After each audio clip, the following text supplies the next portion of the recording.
This is Plant-Based Briefing. Underage workers, millions of dollars, and trucks full of dead chickens inside the business of killing in response to bird flu. Part 2 by John McCracken at investigatemidwest.org. And I'm Marian Erickson, host of this curated content plant-based podcast, where I narrate articles on plant-based and vegan living with permission in about 10 minutes or less every weekday. And this article is longer, so it's a three-parter. So go back and listen to part 1 yesterday if you haven't already, and then jump back here for part 2. And now let's get to today's plant-based briefing. Underage workers, millions of dollars, and trucks full of dead chickens. Inside the business of killing in response to bird flu. Part 2 by John McCracken at investigatemidwest.org. Underage labor flagged during bird flu response in Colorado.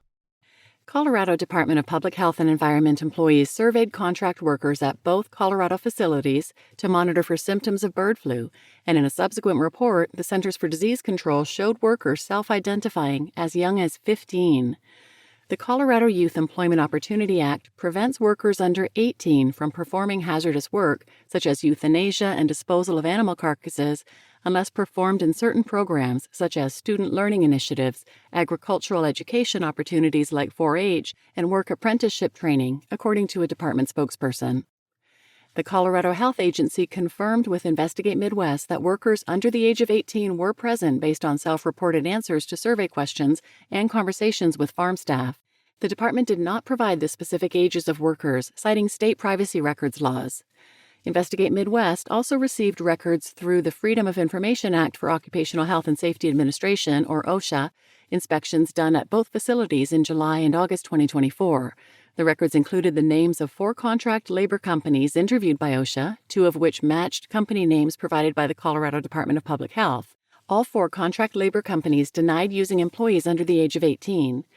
Aaron Garcia, owner of Atlas Labor and Staffing Solutions, which was hired during the Colorado outbreak, said his company and other contractors were working at both egg farms around the same time, given their proximity to each other and similar outbreak timeframes. Garcia said he has heard of agriculture contract companies hiring underage workers throughout the bird flu epidemic, but his company has not done so. He said his company, based in Iowa, was paid to provide laborers who cleaned and disinfected barns and provide laundry services for workers' uniforms.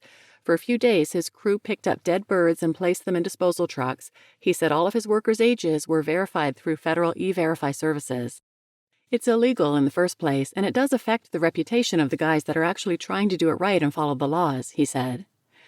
Brian Mao, a manager with D&H Poultry Services based in Sibley, Iowa, who was contracted to work at Opal Foods during the July 2024 outbreak, said all of their employees' ages are verified before being hired. The other 200 to 275 people were with 3 other contractors hired by Opal. It could have been them, he said in an email to Investigate Midwest. They didn't work under us. Collie DePardo, Chief Operating Officer at 5280 Staffing, a Colorado-based staffing agency listed on OSHA documents as a contractor for Morning Fresh Farms, said his company does not hire anyone under the age of 18 at any time. A spokesperson for Express Employment Professionals, an Oklahoma-based staffing agency also listed as a contractor in OSHA documents, said its Greeley, Colorado office does contract work with Morning Fresh Farms, but was not contracted to provide labor related to bird flu depopulation. Express Employment Professionals of Greeley, Colorado has not employed individuals under 18 years old at Morning Fresh Farms, the staffing agency spokesperson said in an email. Investigate Midwest provided its findings of potential underage workers and their tasks to the Colorado Department of Labor and Employment. An agency spokesperson said it was unaware of any underage labor working on commercial egg farms. Without a full investigation, we are unable to definitively determine whether the work at issue was hazardous under Colorado law, and if so, was otherwise permissible, and we cannot opine on federal law as that is outside of our authority, the spokesperson said. Asked about the Colorado case, a U.S. Department of Labor spokesperson said, "It is not clear whether the specified case violates federal laws." Federal child labor regulations prohibit workers under the age of 16 from conducting certain hazardous tasks while working on farms, such as working with pesticides and chemicals, but makes no mention of the gases and tactics used to kill poultry during depopulation. The commercial egg companies behind culling events in July of 2024 denied the use of child labor as well as the hiring of contractors who used child labor. Morning Fresh Farms holds the highest standards for ensuring all employees are eligible to work, a company spokesperson said in a statement provided to Investigate Midwest.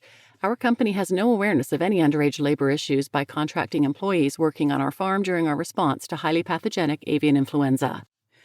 Versova Holdings, parent company to Morning Fresh Farms, did not respond to repeated requests for comment. Opal Foods LLC is a separate independent company in which Roseacre Farms has partial ownership, said a spokesperson for Roseacre Farms, parent company of Opal Foods. We do not know all the details, nor can we speak to Opal Foods' internal operations, but Roseacre Farms is not aware of any instances of underage hiring at Opal Foods LLC. You should, however, direct your questions regarding this issue to Opal Foods. Opal Foods did not respond to repeated requests for comment. The USDA's one-contractor system, efficient or overloaded? Over 168 million birds have been depopulated in the U.S. since early 2022, the majority of which have been at commercial operations. When a flock is killed, the USDA can compensate producers for the loss of revenue and the cost to depopulate. Currently, operators are paid a flat fee for depopulation and disposal fees, regardless of whether the farm handles the killing on their own or hires a contractor. Producers are reimbursed $1.62 per bird for egg-laying chickens, $2.95 per meat chickens, $4.50 for turkeys, and just over $5 per duck as of February 2025, according to USDA documents. When a farm doesn't have the resources or money to kill a flock on its own, the state's agriculture department is contacted. If the state does not have access to equipment or labor, the USDA-approved contract company steps in and kills the birds.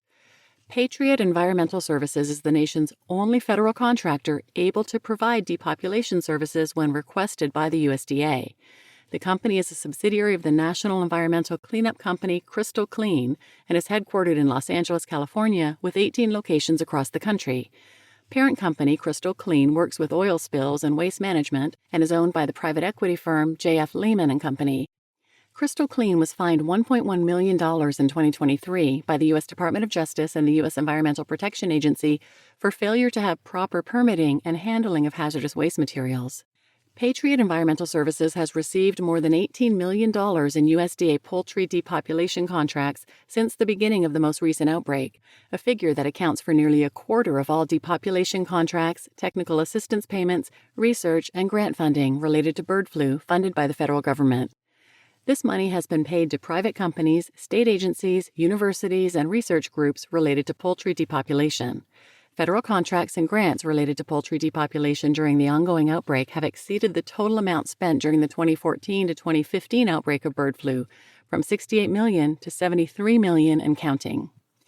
In some states, poultry producers receive technical training from the State Department of Agriculture on proper depopulation methods, and previously the USDA would train emergency response companies across the country to handle outbreaks, according to Dan Hugentogler, an emergency response and depopulation consultant with nearly 2 decades of experience in the animal disease outbreak and research industry. This practice changed with the most recent outbreak when the USDA awarded a contract to Patriot Environmental Services to be the single provider of federal depopulation services. Hugentogler said this switch has caused a bottleneck when multiple farms need access to the federal services at the same time. A common depopulation tactic is to fill barns with suffocating foam, and Patriot Environmental Services is the only company that can access the federal foaming equipment, he said.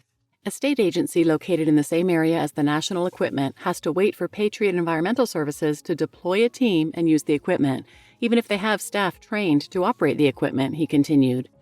Not having an expansive trained network to operate this federal equipment or allowing states to utilize the equipment that's just sitting here with minimal people to use it does cause some concern, Hugentogler said. The nation's largest poultry companies do not typically use a third party for depopulation services, according to a spokesperson for the National Chicken Council, an industry advocacy group whose board members include executive leaders of several major poultry processors.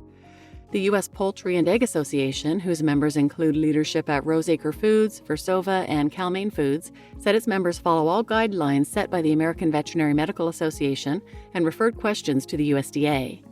The USDA, Patriot Environmental Services, and Crystal Clean did not respond to repeated requests for comment. You just listened to Underage Workers, Millions of Dollars, and Trucks Full of Dead Chickens Inside the Business of Killing in Response to Bird Flu, Part 2 by John McCracken at investigatemidwest.org. And I'm Marian Erickson, your host.